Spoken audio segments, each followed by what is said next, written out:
কৃষক নিহতের পর নতুন মাত্রা পেয়েছে ভারতের কৃষক আন্দোলন। এর মধ্যেই ঢাল বর্ষা নিয়ে ভারতের কৃষক আন্দোলনে যোগ দিয়েছে শিখ যোদ্ধারা। কৃষি পণ্যের ন্যায্য মূল্যের দাবিতে কৃষকদের ডাকা দিল্লি চলো রোডমার্চ সরকারের কঠোর অবস্থানের কারণে রক্তাক্ত সংঘাতে রূপ নিয়েছে। একদিকে পুলিশ, অন্যদিকে হাজারো কৃষক। দুই পক্ষের অনড় অবস্থানে সংকট আরো বাড়ার আশঙ্কা তৈরি হয়েছে। কৃষকদের আন্দোলনের মুখে দিল্লি জুড়ে 1 মাসের জন্য সব ধরনের সমাবেশ নিষিদ্ধ করেছে কেন্দ্রীয় সরকার। তবে সেই বাধা উপেক্ষা করেই দিল্লি অভিমুখে এগিয়ে যাচ্ছে কৃষকেরা। ভারতে কৃষকদের দিল্লি চলো আন্দোলনের বিস্তারিত এই ভিডিওতে থাকছে।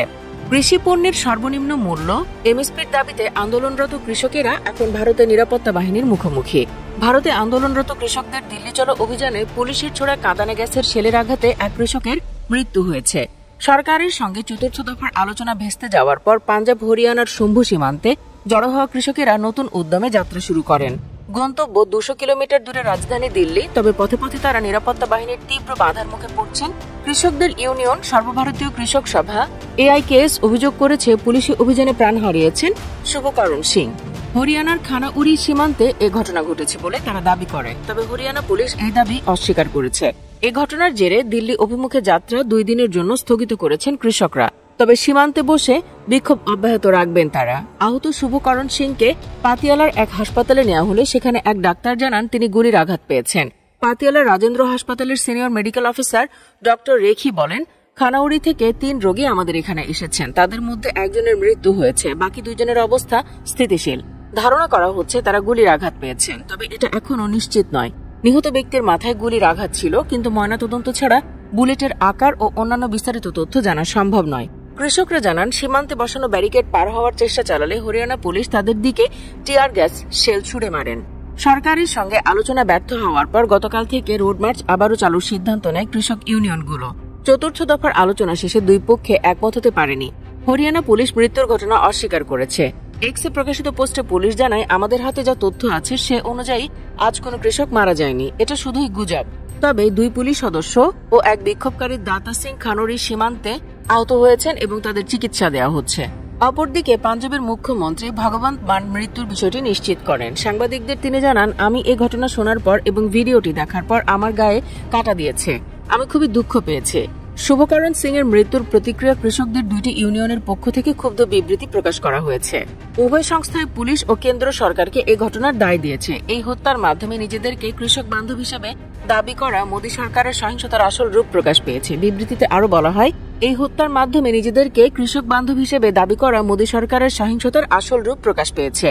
বিবৃতি শেষে দাবি করা হয়, মনোহর লাল খট্টরের নেতৃত্বে হরিয়ানার বিজেপি সরকার বিক্ষোভরত কৃষকদের যারা দিল্লির দিকে পদযাত্রা করছে তাদেরকে শত্রু সেনার মতো বিবেচনা করছে এবং তাদের বিরুদ্ধে যুদ্ধের মতো অভিযান পরিচালনা করছে। সংযুক্ত কৃষক মোর্চার SKM বিবৃতিতে বলা হয়, 2021 সালের 9 ডিসেম্বর SKM এর সঙ্গে স্বাক্ষরিত চুক্তির শর্তগুলো মেনে নিতে ব্যর্থ হয়েছে প্রধানমন্ত্রী ও তার নির্বাহী সংস্থাগুলো এবং চলমান সংকট ও ক্ষয়ক্ষতির জন্য একমাত্র তারাই দায়ী। শুভকরণ সিং ভারতের পাঞ্জাব রাজ্যের ভাটিন্ডা শহরের বাসিন্দা। কৃষক নেতা কাকা সিং কোত্রা বলেন, তার বাবার নাম চরণজিৎ সিং ও তিনি ভালো গ্রামে বাস করতেন। তরুণ এই কৃষকের 2 একর জমি ছিল। কম বয়সে তিনি তার মাকে হারালে তার দাদি তার লালন পালন করেন। এ অবস্থায় কৃষকদের আন্দোলনে তাদের নিরাপত্তা দিতে যোগ দিয়েছে নিহাং বা শিখ যোদ্ধারা। নিহাং হচ্ছে শিখদের একটি যোদ্ধা সম্প্রদায় যাদের উদ্ভব 1600 শতকে।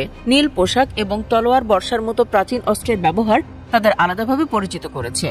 বার্তা সংস্থা রয়টার্স এক প্রতিবেদনে খবরটি দিয়েছে।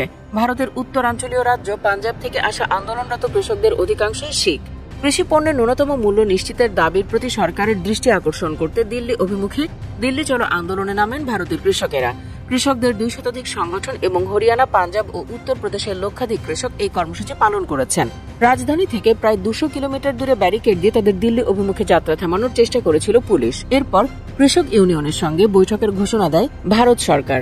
কিন্তু MSP তালিকাভুক্ত 23টি কৃষি পণ্যের মাত্র 5টি তুলা, ডাল, 3 ধরনের ও ভুট্টা পণ্যের বিষয়ে 5 বছরের চুক্তিভিত্তিক সুবিধা দিতে চেয়েছিল সরকার। কিন্তু কৃষকেরা তাতে সাড়া না দিয়ে ফের যাত্রা শুরু করেছেন। বিক্ষোভকারীদের একজন মারা যাওয়ার পর গত বুধবার 2 দিনের জন্য বিক্ষোভ বন্ধ রাখার কথা বলেছিলেন কৃষকেরা। বিক্ষোভকারীর মৃত্যু প্রসঙ্গে পুলিশ কর্মকর্তারা বলেছেন যে তিনি প্রতিবাদস্থলে মারা গেছেন। দাবি মানেনি সরকার। ফেক ট্রাক্টর নিয়ে দিল্লি অভিমুখে লাখো কৃষক মার্চে আবার আন্দোলন শুরুর অপেক্ষা করছেন যখন কৃষকেরা, তখনই শিখ যোদ্ধারা যোগ দিয়েছেন কৃষকদের সঙ্গে। একই ধরনের পোশাক ও পাগড়িতে সহজেই আলাদা করা যায় এই শিখ যোদ্ধাদের। কয়েকজন নিহাং অর্থাৎ শিখ যোদ্ধা জানিয়েছেন তারা কৃষকদের রক্ষা করতে আন্দোলনে যোগ দিয়েছেন। শের সিং নামের এক নিহাং তাদের আধ্যাত্মিক গুরুর শিক্ষা তুলে ধরে বলেন, গুরু গোবিন্দ সিং সবসময় প্রচার করেছেন যে শিখদের সর্বদা অন্যায় ও নিপীড়নের বিরুদ্ধে লড়াই করার জন্য প্রস্তুত থাকতে হবে। মাঝরাতেও যদি কোনো আন্দোলনকারীর উপর হামলা হয় সেজন্য আমরা প্রস্তুত আছি।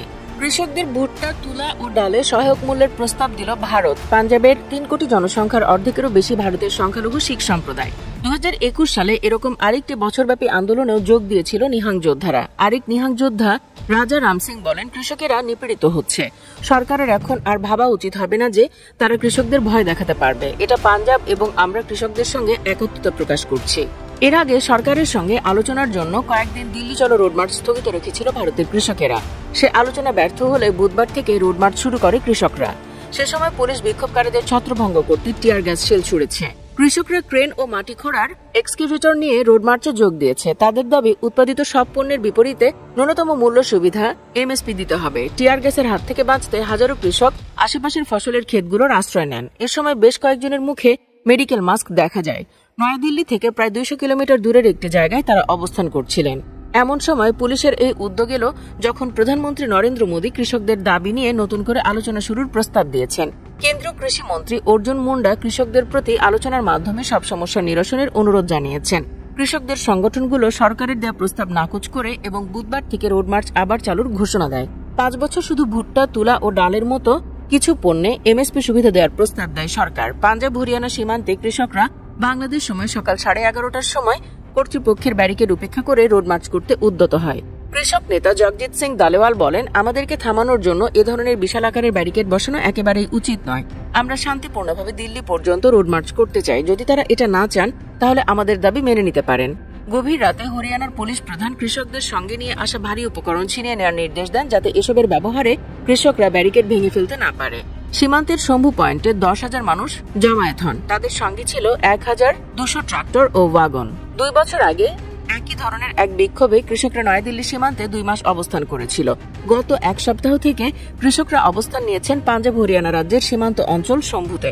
এতে যোগ দিয়েছেন লাখখানেক কৃষক। তাদেরকে শান্ত করতে সব পক্ষই সমঝোতার চেষ্টা করছে, কিন্তু কোনো চেষ্টাই কাজে আসছে না। সুপ্রিয় দর্শক, শিখ যোদ্ধাদের কৃষক আন্দোলনে যোগ দেওয়ার ঘটনা আন্দোলনকে ভিন্ন দিকে নিয়ে যাবে বলে কি মনে করেন আপনারা? ইয়েস অথবা নো লিখে কমেন্টে জানিয়ে দিন মন্তব্য। ভিডিওটি ভালো লাগলে লাইক ও শেয়ার করুন আর আমাদের চ্যানেলটি সাবস্ক্রাইব করে রাখুন। ধন্যবাদ সবাইকে।